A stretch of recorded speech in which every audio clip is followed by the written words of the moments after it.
bapak-bapak, ibu-ibu, saudara-saudara kaum muslimin rahimakumullah. Pada pertemuan yang lalu sudah saya jelaskan bahwa hidup selalu berakhir dengan kematian. Apabila datang kematian menimpa seseorang, datanglah kiamat baginya. Itu yang disebut dengan kiamat kecil. Hakikatnya mati adalah perpindahan dari kehidupan di dunia ini menuju kehidupan di alam barzakh. Menunggu kita di alam barzakh sampai datangnya saat kiamat. Entah 10 tahun, entah 100 tahun, entah 1000 tahun, hanya Allah saja yang maha tahu. Adapun orang-orang beriman yang melakukan amal kebajikan dalam kehidupan di dunia ini, masa penantian yang lama di alam barzakh buat mereka sebentar saja. Tetapi bagi orang-orang kafir yang ingkar, yang tidak beriman kepada Allah, yang hidup di dunia cuma menumpuk-numpuk dosa, tentu penantian di alam barzakh akan merupakan waktu yang sangat lama. Bukankah dalam kehidupan kita waktu itu memang relatif? Contoh misalnya, bagi pemuda-pemudi yang sedang duduk asyik memadu cinta, waktu 4-5 jam saja rasanya cuma 4-5 menit. Tenggelam oleh keasikan. Tapi buat orang yang berbaring di rumah sakit, meratap di balik-balik apa itu tembok derita kata lagu, di balik dinding-dinding penjara, sehari bagai seminggu, seminggu rasa sebulan, sebulan boleh jadi rasa setahun. Penantian yang sangat lama. Kapan kiamat itu akan datang? Ini rahasia Allah. Jangankan kita yang orang awam, baginda Nabi sendiri tidak diberitahu oleh Allah kapan kiamat itu akan terjadi. Tetapi sungguh pun demikian, banyak hadis-hadis yang menjelaskan ciri atau tanda-tanda datangnya kiamat. Nah, kalau sudah bicara soal tanda, tanda kiamat itu ada 2. Pertama yang disebut alamatus sughra, tanda-tanda kecil. Ini waktunya masih ada tenggang. Ada yang dinamakan alamatul kubra, tanda-tanda besar. Artinya kiamat sudah diambang pintu. Apa tanda-tanda kecil dari datangnya hari kiamat itu? Misalnya kata Nabi, apabila ilmu sudah diangkat oleh Allah. Artinya apabila ulama sudah banyak wafat, minat orang belajar agama berkurang, lalu kebodohan nampak merajalela di mana-mana, zina dikerjakan secara terbuka, minuman-minuman keras jadi kebanggaan, itu termasuk di antara tanda-tanda kecil terjadinya hari kiamat. Apalagi misalnya iza waladatil ammatu rabbataha, apabila budak sudah melahirkan tuan. Apa maksudnya? Ada yang mentafsirkan apabila anak sudah bisa membudaki orang tuanya. Orang tua yang melahirkan dia, yang membesarkan dia, demi setelah si anak besar jadi orang berpangkat, bertitel, berharta, berkedudukan, jadilah orang tua itu budaknya. Sehingga sering dibilang kalau orang tua kaya, anak jadi raja. Tapi kalau anak yang kaya, orang tua sering jadi budak. Apalagi munculnya fitnah yang bergelombang. timbul perang antara dua bangsa yang besar, waktu berjalan terasa sangat pendek sekali.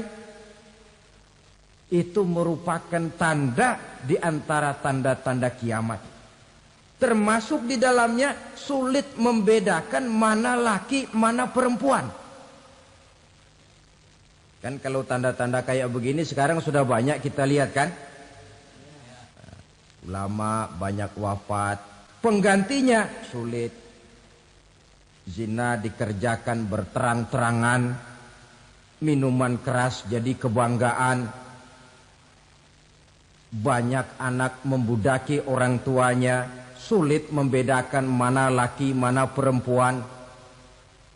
Kadang-kadang dari belakang kita lihat perempuan benar, begitu kita colek nengok jenggotan.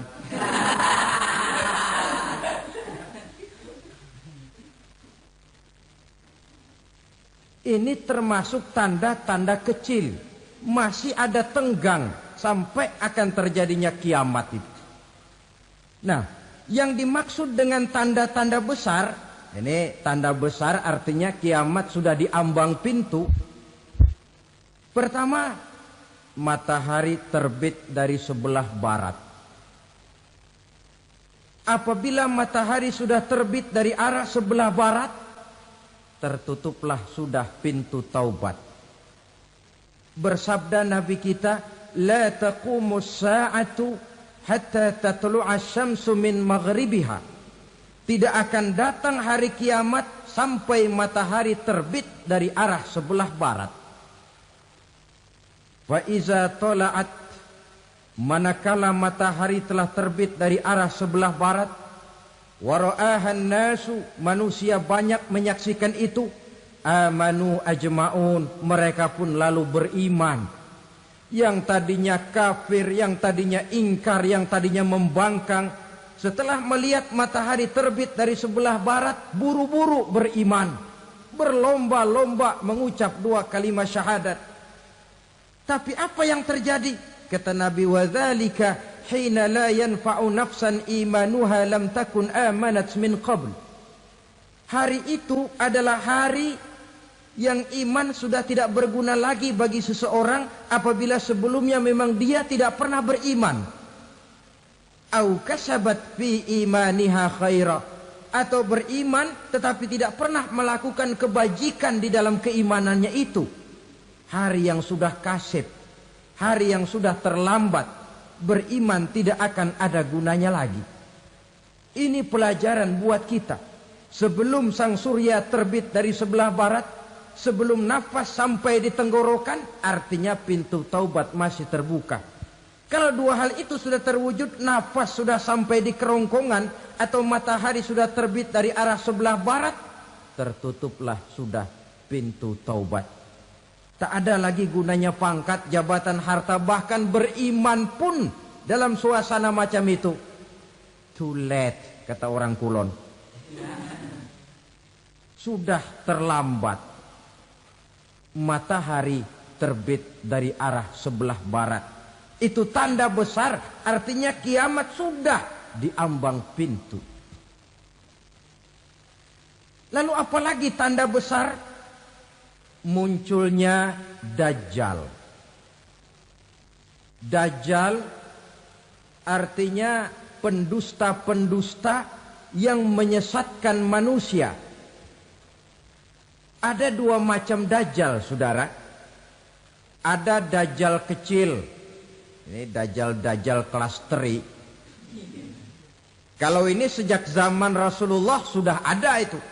Tiap zaman ada. Di zaman Rasulullah misalnya ada yang bernama Aswad al-Unsi dari Yaman. Ada yang namanya Musailamah al-Kazzab dari Yamamah. Ada yang namanya Ibnu Sayyad dari Madinah. Ini Dajjal-Dajjal di zaman Rasul. Musailamatul Kazzab memproklamirkan diri jadi nabi dia. Di zaman Rasul masih hidup. Ini Dajjal zaman Nabi. Di zaman sahabat muncul Dajjal-Dajjal. Di zaman kita sekarang ini Dajjal-Dajjal pun gentayangan. Dajjal kelas teri. Kerjanya mendustakan manusia, menyesatkan manusia, memalingkan manusia dari jalan yang benar dan diridhoi oleh Allah Subhanahu wa taala. Adapun yang merupakan tanda besar dari datangnya kiamat, dajjal kelas kakap. Pembohong-pembohong besar yang menyesatkan masyarakat manusia berpaling dari jalan Allah mengikuti jalan mereka. Apa sih ciri dajjal itu? Kata Nabi dalam hadis Bukhari Muslim, "Inna dajjala", sesungguhnya yang namanya dajjal itu yakhruju, satu saat akan muncul mendekati hari kiamat. Wa inna ma'ahu ma'an, si dajjal ini membawa air. Wa naran, dan juga membawa api. Dua simbol. Di tangan yang satu dia bawa air, di tangan yang satu dia bawa api. Wa ammal ladzi yarahu an-nasu ma'an fanarun, adapun yang orang banyak lihat air, hakikatnya adalah api. Yang dilihat api, hakikatnya adalah air. Oleh sebab itu, kalau api yang ditawarkan, ambillah air. Kalau air yang ditawarkan, pilihlah api. Maksudnya apa ini? Ini bahasa simbol, saudara-saudara. Dajjal bicaranya seolah-olah untuk kepentingan manusia. Menawarkan surga. Surga yang dia tawarkan hakikatnya neraka. Hai manusia, kalau kau mau bahagia, jangan dekat-dekat dengan agama. Sholat itu tidak efektif dan efisien, tidak produktif dari segi ekonomi itu. Menghadiri majelis taklim cuma buang-buang waktu. Tahajud, tasbih, tahlil, baca Quran, apa itu? Pekerjaan mubazir saja. Hidup ini cuma sekali, masa yang cuma sekali, manfaatkan dengan sebaik-baiknya. Mumpung, dibawanya sifat mumpung tetapi dalam pengertian yang sangat negatif. Bicaranya seolah-olah untuk kepentingan manusia, tetapi sebenarnya menjerumuskan manusia. Menawarkan air, tapi sebenarnya api. Menawarkan api, tapi hakikatnya air. Buat apa kamu sholat? Buat apa kamu bayar zakat? Buat apa kamu puasa? Surga yang dicanangkan Dajjal, hakikatnya neraka. Neraka yang digambarkan Dajjal, pada dasarnya adalah surga. Jadi memutarbalikkan fakta itu kerjaan Dajjal. Yang hak jadi batil, yang batil dibilang hak, yang benar jadi salah, yang salah malah jadi benar. Tuntunan disuruh jadi tontonan, tontonan malah menjadi tuntunan. Itu pekerjaan Dajjal profesinya. Zamannya Nabi Adam, Dajjalnya kan iblis. Betul? Betul. Apa sih rayuan iblis itu? Allah setelah menciptakan Nabi Adam kan bilang, Adam, kau dan istrimu Hawa tinggal di surga ini. Seluruh fasilitas yang ada di surga persilahkan kau nikmati. Satu yang tidak boleh, jangan coba-coba dekati pohon khuldi. Dekat saja jangan, apalagi sampai memetiknya. Datang Dajjal yang namanya iblis ini. Adam, kamu tahu nggak kenapa tidak boleh makan buah khuldi? Ya nggak tahu, pokoknya saya dilarang. Bodoh kamu Dam. Khuldun artinya kekal. Kalau kamu makan itu buah, kau akan kekal di surga buat selamanya. Allah tidak kepengen, maka dilarang kamu makan buah khuldi. Kalau kau ingin kekal di surga Adam, makan saja. Saya bicara begini ini untuk kepentingan kamu Adam. Ini kan ciri-ciri Dajjal. Bicaranya sih seolah-olah untuk kepentingan Nabi Adam, hakikat sebenarnya menjerumuskan Nabi Adam supaya ingkar dan melanggar larangan dari Allah Subhanahu wa ta'ala. Jadi setelah muncul Dajjal, timbul kekacauan-kekacauan di masyarakat. Banyak yang terpengaruh, terpedaya dan terpesona. termasuk mereka yang memproklamirkan diri jadi nabi, mereka yang memproklamirkan diri jadi rasul di zaman sesudah Rasulullah wafat, itu adalah dajjal-dajjal. Maka saya ingatkan, kalau di zaman kita sekarang ini ada orang ngaku jadi nabi, ada orang ngaku jadi rasul, biar bahasa Arabnya kental, Quran hafal, hadis ribuan hadis hafal, biar pakai serban sampai menyengser ke tanah, bahasa Arabnya fasih, tapi dia mengaku jadi nabi, jadi rasul, kita umat Islam wajib tidak percaya. Wajib untuk tidak percaya. Itulah dajjal-dajjal zaman kita sekarang ini. Tidak mustahil mereka datang mempengaruhi orang awam supaya berpaling dari Rasulullah, mengikuti mereka. Nah, di akhir zaman nanti, mendekati hari kiamat, dajjal ini muncul, dajjal kelas kakap, menyesatkan masyarakat manusia untuk berpaling dari Islam, mengikuti seruan mereka. Apalagi di antara datangnya kiamat itu, tanda yang besar itu, turunnya Nabiullah Isa Al-Masih, putra Maryam. Menurut berbagai hadis yang sahih, Nabi Isa Al-Masih nanti akan turun lagi. Tidak membawa risalah yang baru, tapi meluruskan risalah Islam ini yang telah banyak ditinggalkan oleh masyarakat. Bahkan ada hadis menjelaskan beliau akan membunuh Nabi, mematahkan kayu-kayu salib, lalu melaksanakan haji dan umrah mengikuti syariat Nabi Muhammad, bukan membawa agama baru. Menjadi semacam mujaddid, reformer, menyelamatkan manusia dari bisikan dajjal. Bahkan ada riwayat yang menjelaskan bahwa Nabi Isa berhasil mengalahkan dajjal, mengembalikan masyarakat manusia kembali kepada ajaran Islam yang datang dari Allah, dibawa oleh Rasulullah sallallahu alaihi wasallam. Dengan kata lain, turunnya Nabi Isa bukan sebagai nabi dan rasul baru, tetapi mengikuti syariat Nabi kita Muhammad sallallahu alaihi wasallam. Saudara hadirin, ibu-ibu hadirat yang saya hormati, kemudian apalagi di antara tanda-tanda besar akan datangnya kiamat itu? Keluarnya asap atau awan. Kata Nabi, inna min asrati sa'ah dukhanan yamla'u ma bainal masyriqi wal maghrib. Di antara tanda-tanda kiamat, munculnya awan antara langit dan bumi.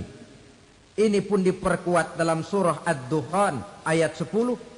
Fartaqib yauma ta'tis sama' bidukhanim mubin fayughshan nas hadza azabun alim. Bagi orang-orang yang beriman, mereka biasa-biasa saja.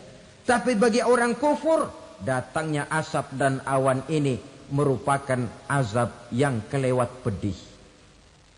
Barangkali sedikit mendekati gambaran tentang azab yang pedih ini, saya ingatkan alam pikiran kita kepada peristiwa yang belum lama terjadi. Pernah dengar berita bocornya reaktor nuklir di Chernobyl, Uni Soviet? Pernah dengar? Nah, bocornya reaktor nuklir di Chernobyl yang mengakibatkan ratusan bahkan sangat mungkin ribuan nyawa. Cuma satu reaktor. Bagaimana kalau seluruh cadangan nuklir yang dimiliki oleh para negara adik kuasa ini diledakkan? Bahkan yang konon menurut catatan, cadangan nuklir yang dimiliki bersama oleh Amerika dan Rusia sekarang ini sudah sanggup memusnahkan 6 miliar manusia. 1,5 kali lebih banyak dari jumlah manusia yang nongkrong di permukaan bumi ini. Saudara-saudara hadirin yang saya hormati, lalu saat mendekati hari kiamat, apalagi tandanya? Setelah Nabi Isa wafat, pada saat turunnya yang kedua kali, lalu Allah meniupkan angin sejuk. Semua orang-orang beriman, orang-orang baik wafat. Sehingga penghuni bumi ini cuma tinggal lagi terdiri dari orang-orang kafir. Tidak ada lagi di bumi ini yang bisa mengucapkan Allah. Sehingga dalam hadis qudsi itu ada keterangan, Innallaha azza wa jalla yaqulu li Israfil. Allah pernah pesan kepada malaikat Israfil. Kata Allah, Israfil, Iza sami'ta qailan yaqul Allah Allah fa akhirin nafkhah 40 sanatan ikraman liqailiha. Hai Israfil, apabila kau dengar di permukaan bumi masih banyak orang yang mengucapkan Allah Allah, maka tunda sangkakala kiamat itu 40 tahun. Untuk apa? Ikraman liqailiha, menghormati orang yang mengucapkan Allah Allah itu. Wah, jadi karena sekarang masih banyak yang mengucapkan Allah, besar hatilah kita, masih jauh kiamat itu. Tapi jangan lupa, kiamat pribadi, kiamat kecil itu yang gak kita sangka-sangka. Ajal datang mencabut nyawa, itu kiamat pribadi. Dan itu yang pasti kita hadapi. Dan itu yang membuat kita tidak boleh bersikap main-main di dalam kehidupan sekarang ini. Saudara hadirin yang saya hormati, tidak ada lagi orang-orang muslim. Seluruh penduduk dunia ini kafir. Lalu terciptalah struktur sosial yang berlandaskan prinsip hidup semau gue. Bakal terjadilah prinsip di mana yang kaya menyantap yang miskin, yang kuat menindas yang lemah. Hidup sudah bagaikan di rimba belantara. Berlaku hukum rimba. Siapa yang kuat dia yang menang. Siapa yang lemah menjadi mangsa. Timbul kekacauan. Maksiat merajalela. Munkarat menjadi-jadi. Sehingga isi bumi ini penuh dengan segala macam perbuatan dosa. Tidak ada perlunya lagi alam diperpanjang temponya. Datang saat yang sudah dijanjikan oleh Allah Azza wa Jalla, maka terjadilah yang disebut kiamat kubra, kiamat besar, kiamat ancur-ancuran. Bagaimana kejadian ini dimulai? Dalam surah Az-Zumar ayat 68, Allah Subhanahu wa taala berfirman, "Wa nufikha fis-suri fasa'iqa man fis samawati wa man fil ardi illa man sya'allahu." Maka manakala ditiuplah sangkakala, terkejutlah seluruh yang ada di langit dan seluruh yang ada di bumi. Bila saat kiamat datang, Allah perintah malaikat Israfil, Israfil, tiup sangkakalamu. Ditiuplah sangkakala oleh malaikat Israfil. Yang akibat daripada tiupan itu, seluruh yang ada di langit, seluruh yang ada di permukaan bumi terkejut. Yang ada di langit siapa? Malaikat kan. Bayangin aja kalau malaikat kaget, apalagi kita. Terkejut seluruh makhluk yang ada di bumi, yang ada di langit mendengar suara sangkakala itu. Bunyinya tidak sanggup kita bayangkan dahsyatnya. Ledakan nuklir, ledakan neutron, belum apa-apa ketimbang bunyi sangkakala malaikat Israfil ini. Nah, lalu mendengar bunyi sangkakala ini, gemparlah makhluk, kacaulah alam. Bumi gempa, planet-planet bertabrakan, gunung meletus, air laut tumpah ke darat, angin topan bertiup, halilintar menyambar. Lalu semua yang bernama hidup mati total. Mati bareng tanpa persiapan. La haula wa la quwata illa billah. Saya kadang-kadang dalam tafakur bermohon, ya Allah, mudah-mudahan saya enggak nemuin kiamat beneran. Ngeri. Tidak bisa kita bayangkan macam apa suasana seperti itu. Allah saja banyak memberikan gambaran, misalnya Al-Qari'ah, wa mal qari'ah, wa ma adraka mal qari'ah. Kejadian yang menggemparkan. Tahukah kamu apa kejadian yang menggemparkan itu? Yauma yakunun nasu kal farasil mabsus wa takunul jibalu kal ihnil manfus. Pada saat itu manusia berterbangan bagai kupu-kupu. Gunung berterbangan seperti kapas ditiup angin. Gunung saja macam kapas, konon lagi manusia. Kematian total, mulai semut sampai gajah mati. Jin mati, iblis mati, malaikat mati. Oh, malaikat saja mati. Saudara hadirin yang saya hormati, kematian total yang tanpa persiapan. Orang bilang, Pak, kalau mati bareng begitu yang repot malaikat maut dong ya. Cabut sana, cabut sini. Itu kalau menurut logika kita. Mestinya begitu menurut logika. Tapi logika juga yang nggak perlu serepot itu. Sebab untuk mematikan listrik di wilayah DKI, di wilayah Jakarta, nggak perlu tiap rumah didatengin, matiin, ya lama. Cukup dari kantor pusatnya saja PLN tekan satu tombol, gelaplah seluruh Jakarta. Saudara hadirin yang saya hormati, kematian total. Lalu setelah kematian total, planet-planet juga mati, dalam arti tidak bergerak dan beredar. Angin mati, dalam arti tidak bertiup. Air mati, dalam arti tidak ada riak gelombang. Pokoknya semua mati. Kullu nafsin za'iqatul maut. Semua yang bernafas mati.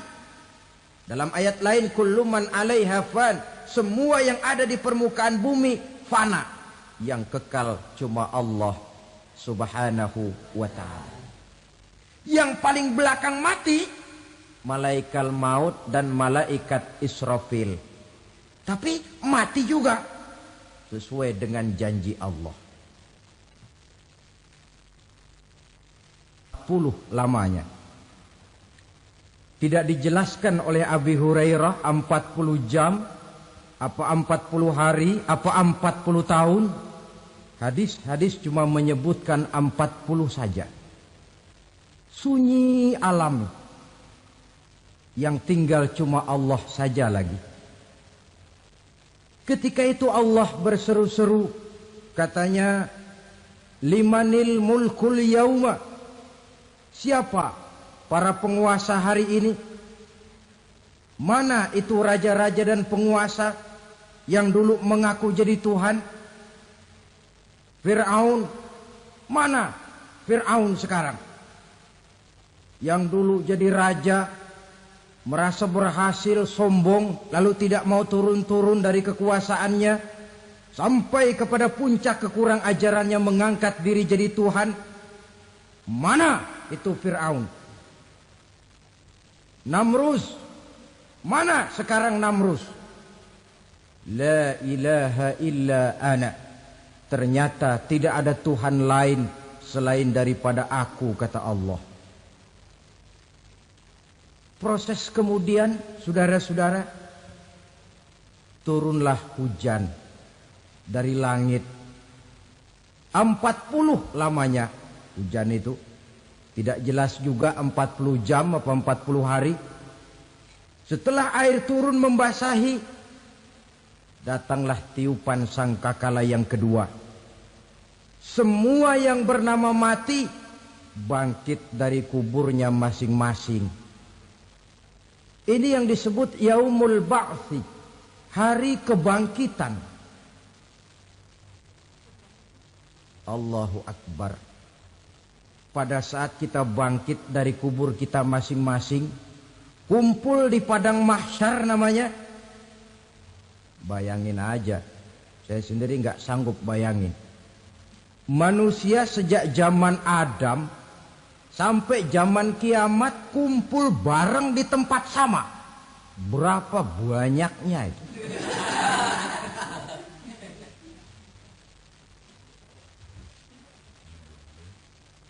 Dan yang luar biasa menurut satu riwayat, pada saat bangkit itu, Masya Allah, roman muka kita berubah. Disesuaikan dengan amalan kita waktu di dunia ini. Barang siapa yang waktu di dunia amalannya itu amalan tikus, di akhirat nanti dia bangkit dari kubur, mukanya seperti muka tikus. Gagah betul badannya, tapi mukanya seperti tikus. Kenapa? Amalannya waktu di dunia seperti amalan tikus. Apa amalan tikus itu? Suka ngegeragoti barang yang sudah disimpan rapi-rapi. Orang sudah simpan uang rapi-rapi, simpan perhiasan rapi-rapi, digeragoti oleh tikus. Maling-maling, pencoleng-pencoleng, koruptor-koruptor. Itu nanti di akhirat nanti kita lihat mukanya seperti muka tikus. Oh ini waktu di dunia suka nyolong, hanya seperti muka tikus. Barang siapa yang waktu di dunia ini amalannya itu amalan macan, dia akan bangkit nanti mukanya seperti muka macan. Apa amalan macan? Macan itu amalannya menang-menangan. Orang yang mau menang saja nggak mau mengalah. Coba lihat di hutan. Kenal hutan nggak? Di hutan, raja hutan di mana-mana pasti macan. Betul kan? Betul. Padahal hutan belum pernah bikin pemilihan umum. Tapi macan tidak peduli ada pemilihan umum apa tidak, pokok saya raja. Sebab apa? Macan jadi raja itu bukan karena benar, tapi karena kuat jadi raja. Setelah dia jadi raja, rakyat hutan yang mesti dilindungi malah dimakan oleh raja macan. Kambing rakyat hutan dimakan oleh macan. Ayam rakyat hutan dimakan oleh macan. Itu nanti kita lihat di akhirat itu mukanya seperti muka macan, gagah betul. Lalu barang siapa yang di dunia ini amalannya itu seperti amalan anjing, nanti dia punya muka seperti muka anjing. Apa amalan anjing? Pertama, anjing itu kalau disuruh jaga rumah, dia tidak bisa membedakan mana maling, mana tamu. Biar yang datang maling, kalau bawa tulang, anjing kalem. Yang kedua, anjing itu akan setia kepada siapa saja yang memberinya roti. Siapa yang memberinya roti, itulah majikannya. Apa kata majikannya, pasti dia laksanakan. Soal benar atau salah, dia tidak peduli. Setelah anjing dapat roti, dia tidak punya pilihan lain kecuali bilang, abdi mah kumaha juragan wae ayeuna mah.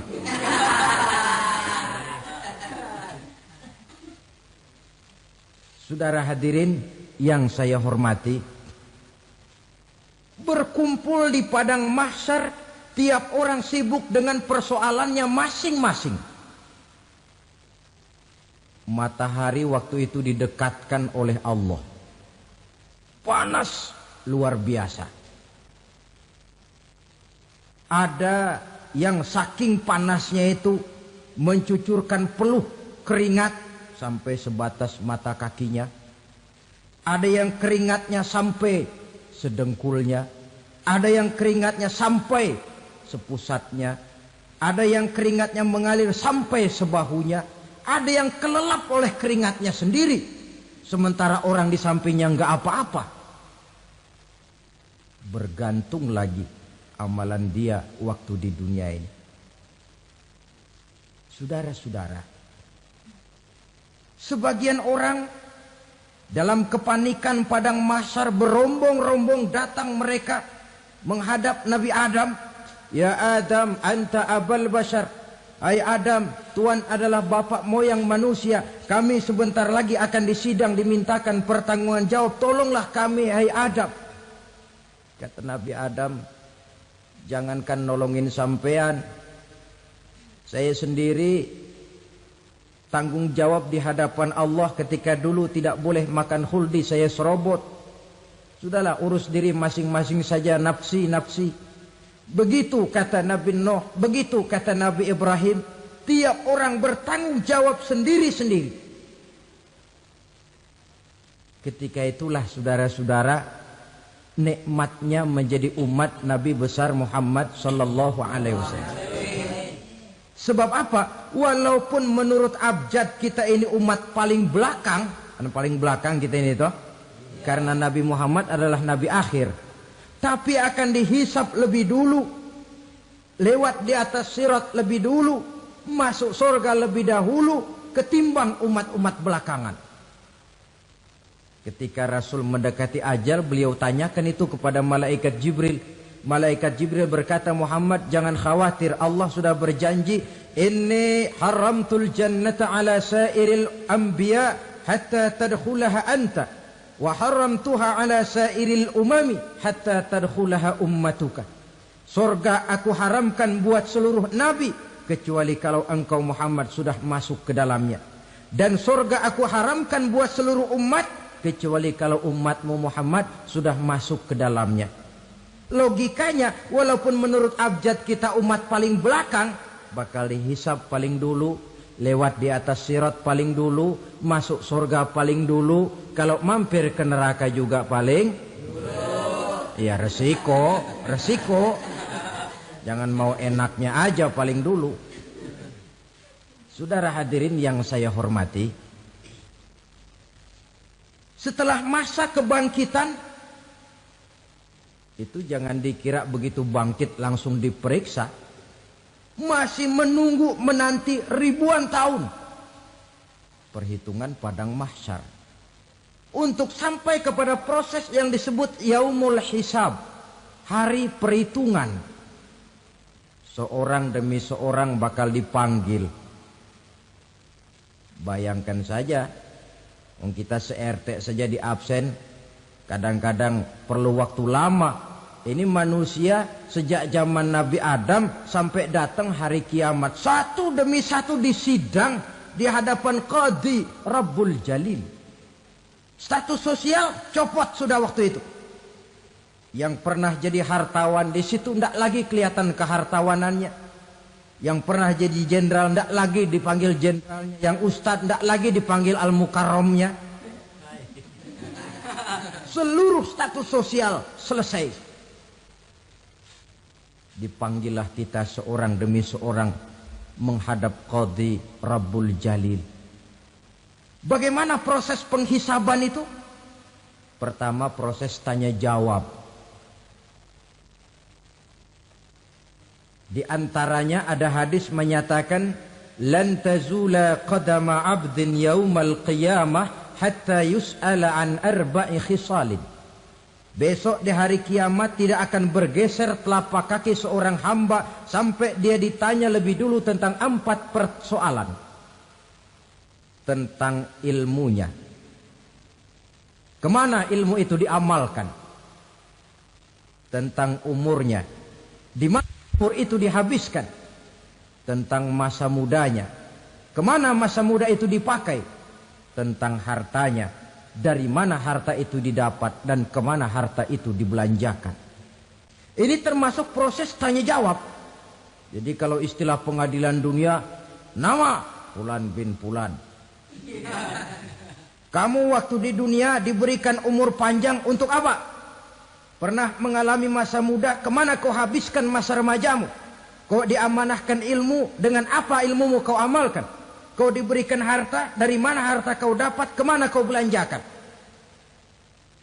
Tak seorang pun yang bisa mungkir Sebab apa? Dikala itu yang menjadi saksi bukan orang. Yang menjadi saksi adalah seluruh anggota badan kita. Tangan bicara, kaki jadi saksi terhadap seluruh amalan yang pernah kita kerjakan pada saat kehidupan di alam dunia ini.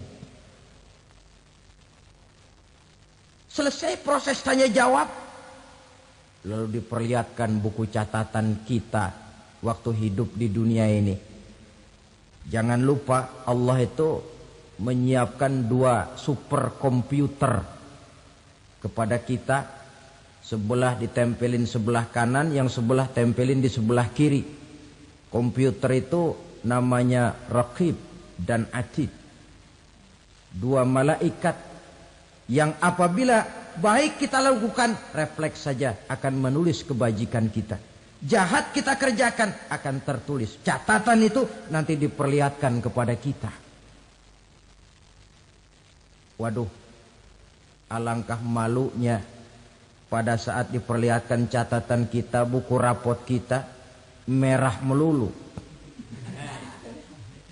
Barangkali diperiksa sambil diomelin, brengsek lo. Buku merah melulu begini bagaimana waktu hidup di dunia? Tidak cukup diperlihatkan buku catatan kehidupan, rekaman kehidupan. Rekaman kehidupan kita secara utuh sejak terlahir sampai ajal datang merenggut nyawa.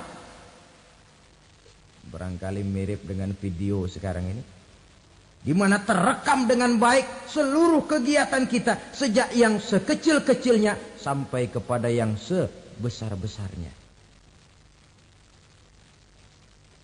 Untuk kemudian kita pun menerima balasan. In khairan fa khairun wa in syarran fa syarrun. Kalau baik ya baik balasannya, kalau jahat ya jahat juga balasannya.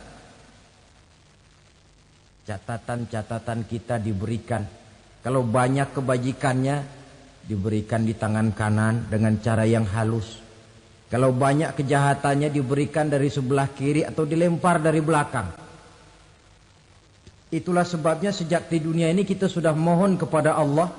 Ketika berwudu membasuh tangan kanan, apa kita bilang?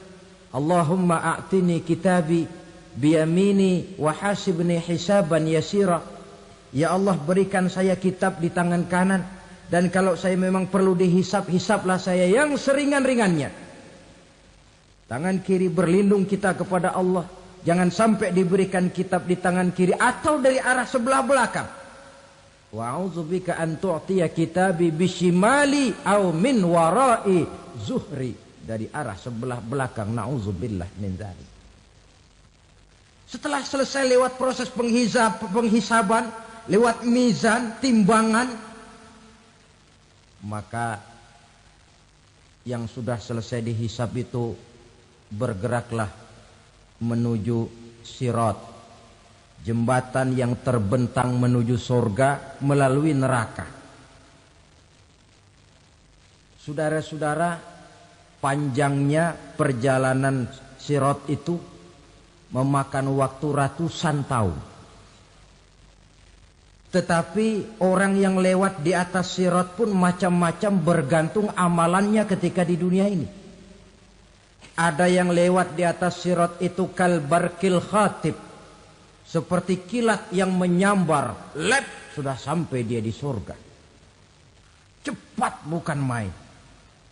Ada yang lewat di atas sirat itu seperti orang lari-lari. Ada yang lewat di atas sirat itu seperti orang jalan biasa.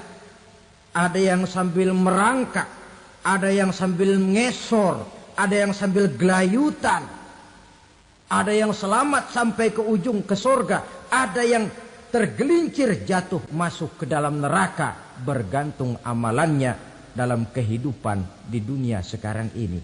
Tiap kita akan melewati yang namanya sirat ini.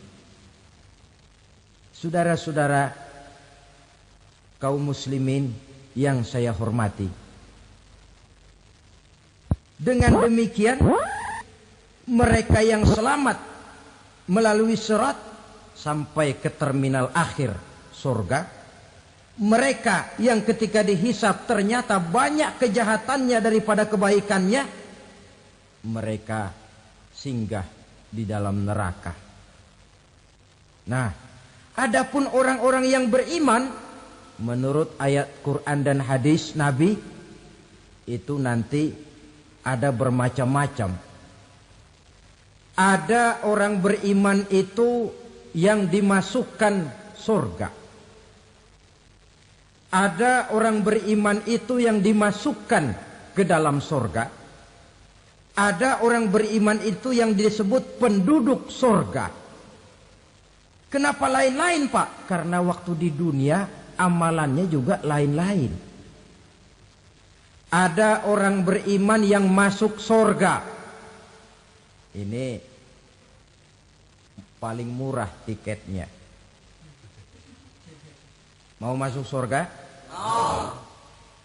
Kata Nabi begini, ma min abdin qala la ilaha illallah thumma mata ala dhalik illa dakhalal jannah. Kalau seorang hamba sudah mengucap 2 kalimat syahadat, dia yakin dengan kebenaran kalimat itu sampai matinya, orang itu akan masuk surga. Abi Dzar yang waktu itu diajak bicara heran, ya Rasul kok gampang betul? Iya. Walaupun orang itu mencuri, iya. Walaupun orang itu berzina, iya. Biar dia mencuri, biar dia berzina, kalau dia sudah mengucap 2 kalimat syahadat, dia yakin dengan kebenaran kalimat itu sampai matinya, itu orang akan masuk surga. Jadi masuk surga cukup 2 kalimat syahadat, yakin sampai mati, masuk surga. Itu perkara masuk. Tapi kalau pertanyaannya diterusin, masuknya kapan, Pak? Nah, ini lain lagi urusannya. Sebab ada yang masuknya itu langsung, ada yang mampir dulu. Di sana tempat cuma 2. Kalau tidak surga, neraka. Mau ke surga, tapi mampir dulu. Yang mampirnya jelas di neraka. Kenapa? Dalam hadis qudsi ada riwayat. Nanti itu di akhirat, setelah Allah selesai mengatur penduduk surga masuk surga, yang neraka masuk neraka, Allah berkata kepada malaikat Malik, malaikat Malik, labaik ya Allah. Itu bajingan-bajingan tengik, manusia-manusia durjana, yang waktu di dunia tidak mau sujud, jauh dari ulama, gemar melakukan yang munkarat dan maksiat, hidup di tengah masyarakat selalu jadi bibit keonaran, kufur, sudah masuk neraka semua. Sudah ya Allah. Nah, kalau sudah, coba sekarang kamu masuk, Malik. Saya, iya, masuk neraka. Mau apa ya Allah? Kata Allah, akhriju minan nar man kana fi qalbihi misqala habbatin min khardalin min iman. Kau masuk neraka, cari di dalam neraka orang-orang yang ada imannya walaupun kecil sebesar biji zarah, angkat mereka keluar. Masuk malaikat Malik ke neraka, cari orang yang ada imannya, korek-korek. Ya repot, udah pada gosong. Yang ada imannya diangkat ke atas, yang ada imannya diangkat ke atas. Lalu dimandikan di Nahrul Hayat, namanya sungai kehidupan di akhirat nanti. Cakep lagi rupanya, bersih lagi wajahnya, apel di hadapan Allah. Kata Allah, bagaimana Mas? Kapok enggak sampean? Kapok ya Allah. Nah, kalau kapok, idhab fadkhulil jannah. Pergi, masuk surga sana. Berangkat mereka ke surga. Ketemu sama teman-temannya yang udah sampai lebih dulu, yang enggak pakai mampir lagi. Terjadi dialog. Kata teman-temannya yang udah pada nyampe duluan, Mas, iya, emang baru sampai? Saya baru sampai. Memang mampir di mana dulu, Mas? Kita sudah lama sampai di surga. Saudara buka surah Al-Muddatsir ayat 34-35. Ma salakakum fis saqar? Kenapa kamu mampir di neraka Saqar?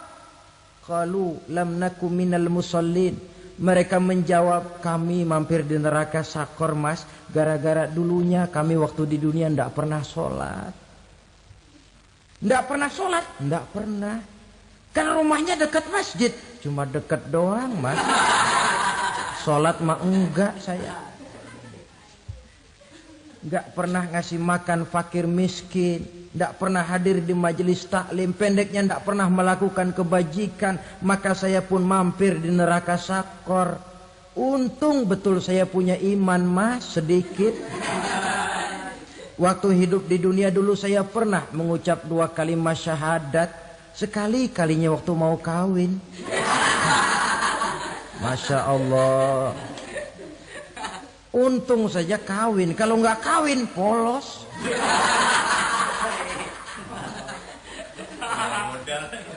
Itu juga pengulu sudah setengah mati ngajarin. Asyhadu alla, asyaduaan, asyaduaan.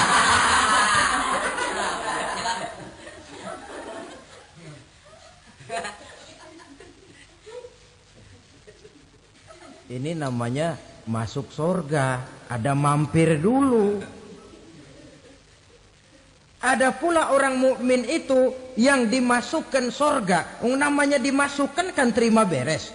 Saya masuk ke rumah, jalan sendiri, cari tempat sendiri. Saya dimasukkan ke dalam rumah, terima beres. Pokok ada di dalam, itu dimasukkan namanya. Nggak pakai mampir. Tapi tentu tiketnya lebih mahal ketimbang yang pertama tadi. Apa kata Allah?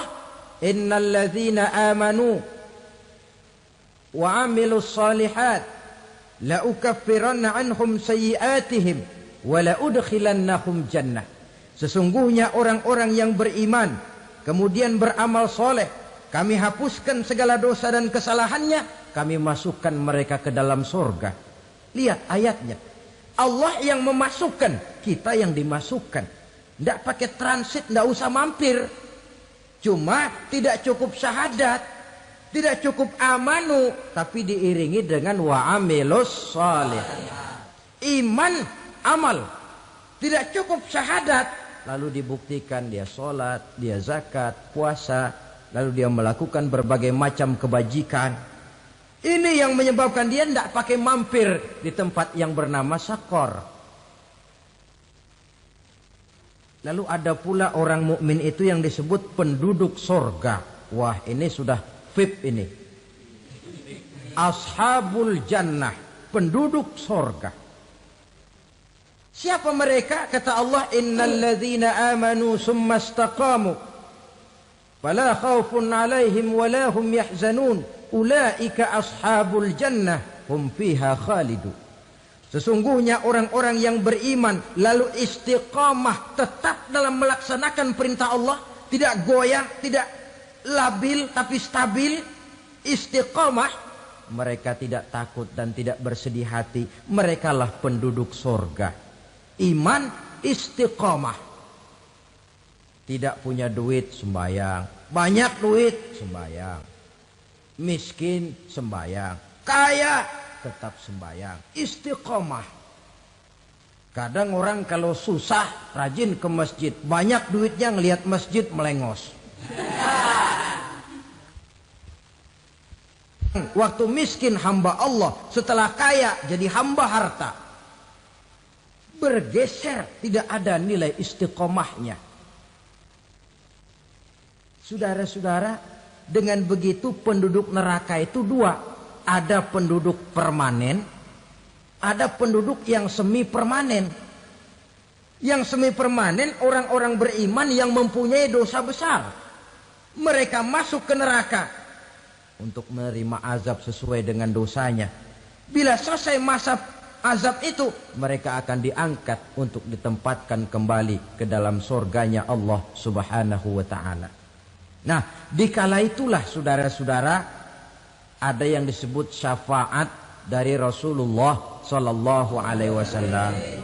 Tapi tentu jangan lupa syafaat ini ibarat kain menambal dia. Kita punya kain bolong-bolong sedikit, syafaat yang menambal. Solat kita ada kurang dikit, sedekah kita ada campur riak dikit, amalan kita ada tidak karena Allah dikit. kita berharap syafaat. Jadi biarlah kain masih bolong-bolong, yang penting punya kain. Tapi kalau kainnya tidak ada, yang ditambal apanya? Sholat tidak, puasa tidak, zakat tidak, berharap syafaat saja. Ya, terlalu berlebihan itu. Saudara hadirin yang saya hormati, apabila selesai proses penghisaban, proses penghitungan, maka dikala itulah manusia terbagi dalam dua kelompok besar. Fariqun fil jannah wa fariqun fis sa'ir. Sekelompok orang-orang beruntung yang masuk ke dalam surga, dan sekelompok lagi masuk ke dalam neraka. Akan memakan waktu untuk menceritakan sifat surga dan neraka, tapi insya Allah pada kesempatan pertemuan lain saya sampaikan. Namun sebagai gambaran umum cukuplah saya sampaikan sebuah hadis qudsi. Allah jelaskan, a'dadtu li'ibadiyas salihin ma la 'ainun ra'at wa la uzunun sami'at wa la khatara fi qalbil bashar. Aku sediakan buat hamba-hambaku yang soleh, yang tidak pernah terlihat oleh mata, tidak pernah terdengar oleh telinga, dan belum pernah terdetik dalam hati manusia. Jadi kenikmatan surga belum pernah dilihat mata, belum pernah didengar telinga, belum pernah terdetik dalam hati. Pedihnya azab neraka belum pernah terlihat mata, belum pernah terdengar telinga, belum pernah terdetik dalam hati. Saudara hadirin yang saya hormati, oleh karena itu sebagai uraian akhir daripada kiamat ini, marilah sama-sama kita memanfaatkan hidup dengan sebaik-baiknya, supaya jangan timbul penyesalan di hari kemudian nanti. Mudah-mudahan kita seluruhnya diselamatkan Allah dari azab neraka dan mendapat surga dan ridhonya. Sekian dan demikianlah pertemuan kita kali ini. Terima kasih banyak atas segala perhatian. Mohon maaf atas segala kekurangan. Usikum wa nafsi bitaqwallah. Wassalamualaikum warahmatullahi. Iya, nanti. Yang penting makan. Jangan nggak makan. Kasih lihat dah. Gak jadi tadi. Kasih lihat, angkat ikannya. Mancing mania. Mana kepalanya? Nggak ada. Nah, Cari yang kepalanya. mancing mania. Ya Allah, nak taruh dulu, nakku. Jangan di sana, nakku. Adik lihat, nakku.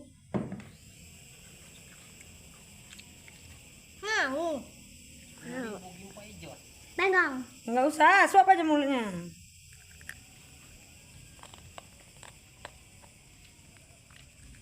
Eh, 2.500. habis.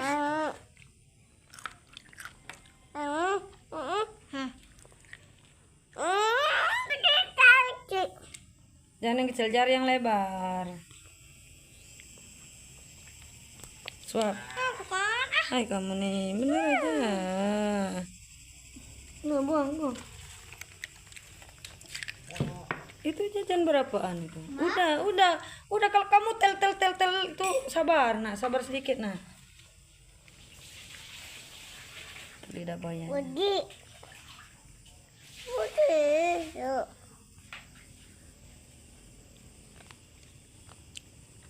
Habis.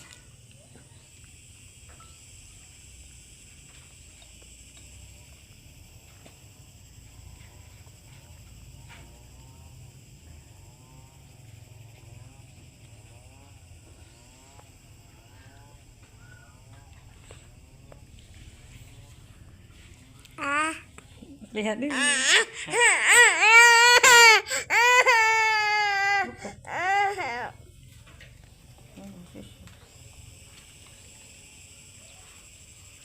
mana letak?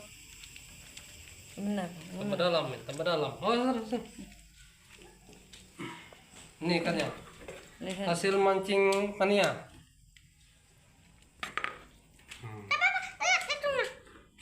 Ikan goreng apa ikan rebus?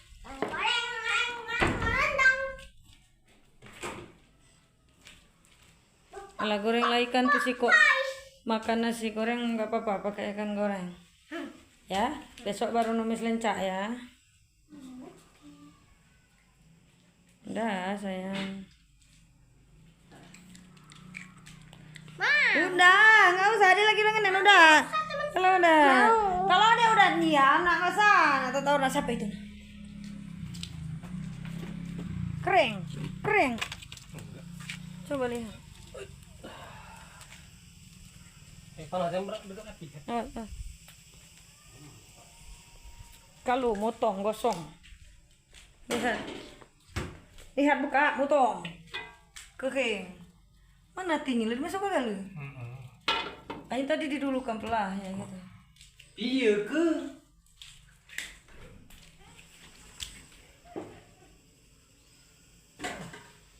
Itu ya. Ini sanggup ke kebun saja. Ikan.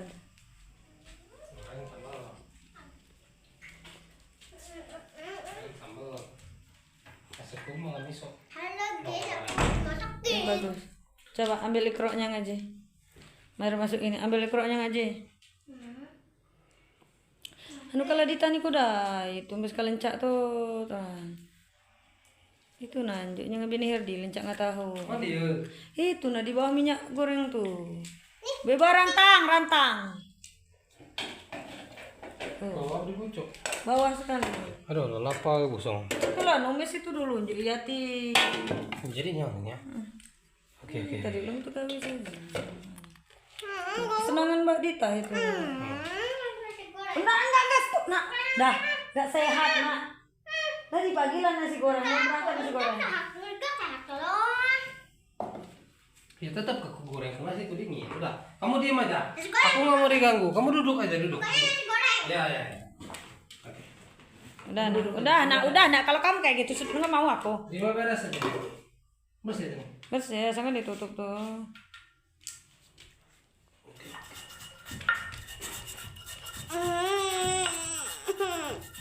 Udah. Wow, keren.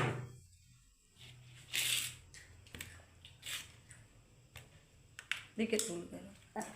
Ya kan mau digoreng aja. Goreng aja. Sambal merah.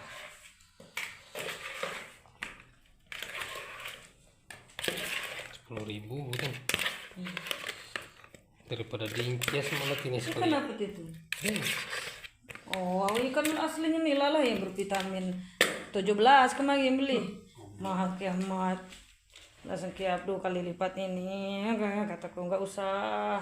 Beli saja kecil. Ada sampai masak ini tawon.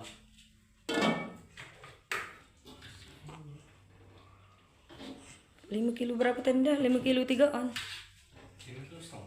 Serius? Banyak nih. Sayang duduk manis. Nak. Cuci kakimu tuh dulu dari ngaji tadi. Sayang denger nggak? Jangan kalau disuruh orang tuh segera dari warung dari segala macam ngaji. Cuci kaki tuh. Sama cuci tangan tuh. Nak yang dilindungin kaki itu lah nak biar gak gatel malam-malam nak korengan gitu nak. Wih tangan tuh juga. Ya lihat. Ini khusus gas aja. Dicampur-campur tuh. Campur tapi. Yang nggak enak ya yang nggak usah tumis ke saja lencak nggak tahu saja. Nggak enak itu bumbui saja. Bumbu kecap kayak bumbu ayam lah bumbu kuning. Pakai mata kamu. Udahlah. Enak. Enggak. Tutup piring lebar. Nanti suruh nak mau nih dah, nak mau cicip kan. Mau. Kalau mata daging. Ini dalam buat mati.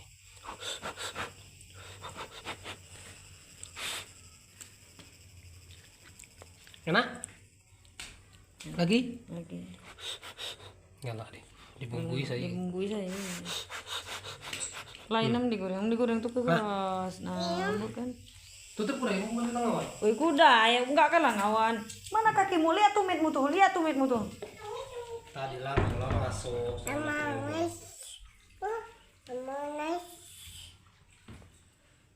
Campur nasi nih kalau.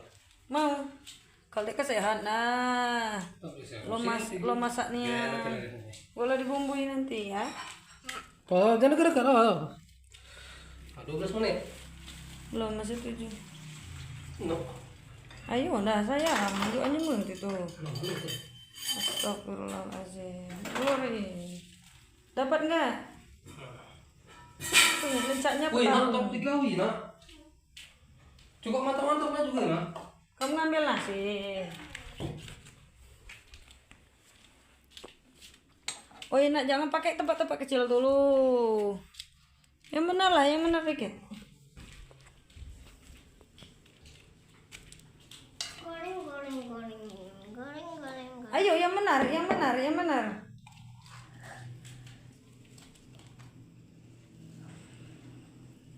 Sampai listrik kita.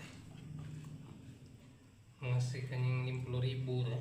Berapa harganya tadi? Ini kita apa? Kau kok cabai? 45. Dek dengan bu. Jadi 8. Mana kulat puluh kau jadi lo. Kamu kemarin berapa nah? 35. 30. Di berapa lagi kan kan?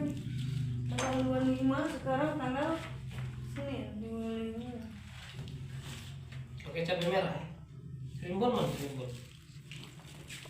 Cabai rimbun. Pilih lah. Oh mau. Mau. Makan. Bismillah. Di belakang rumah dek ngambil. Iya ini mau. Ya ada nana ininya aja.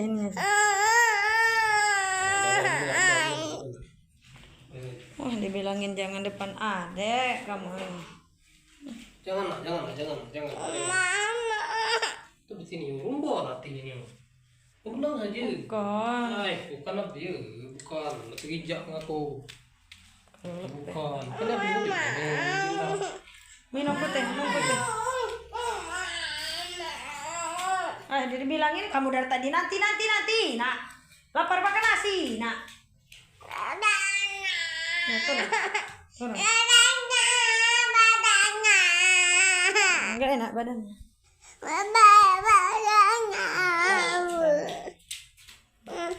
Mulut, tangan ke jelek. Mulut.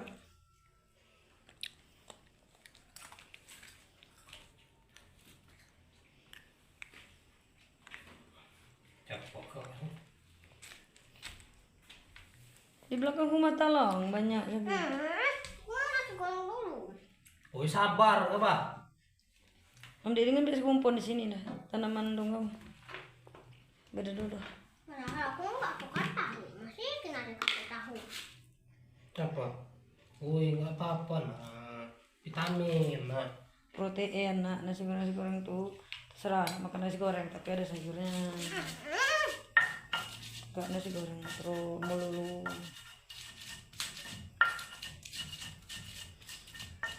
Tapi harus pakai itu lencah aja, gak mau tahu. Iya, pilihlah lencaknya aja, ya. Uji. Nggak ngerti, nggak mau dah. Udah dong. Oh, yang mana? Coba ada ambil wadah, coba bedakan. Ambil itu.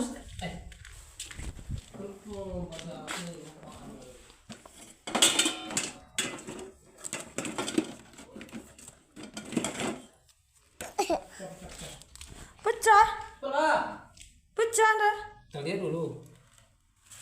Berdetik tadi. Ini kan? Masuk lagi. Cah. Belum. Makanya anu kalau papan tuh. Mana ke Ya. beras aja, beras ke beras. Dek, deh lah. Tuh pak kemana-mana ke pucuk papan tuh lah yang betulin makanya. Ratain papan ini ini. ngaruh ini nih. Kaba tueng bantar lah ke bawah. Enggak di beras. Enggak di beras aku. Pucuk tuh lah pek kasih. Kamu di pucuk jatuh. Ya pucuk papan tuh lah. Jatuh. Enggak kan jatuh. Enggak apa dia kan. Nah, tengah kan sana. Enggak, tengah kah. Nah. Kamu di tengah kata. Bilangin orang. Kalau itu tuh. Harus jauh. Di pucuk papan lo tahu kapan kira segala suntur kah?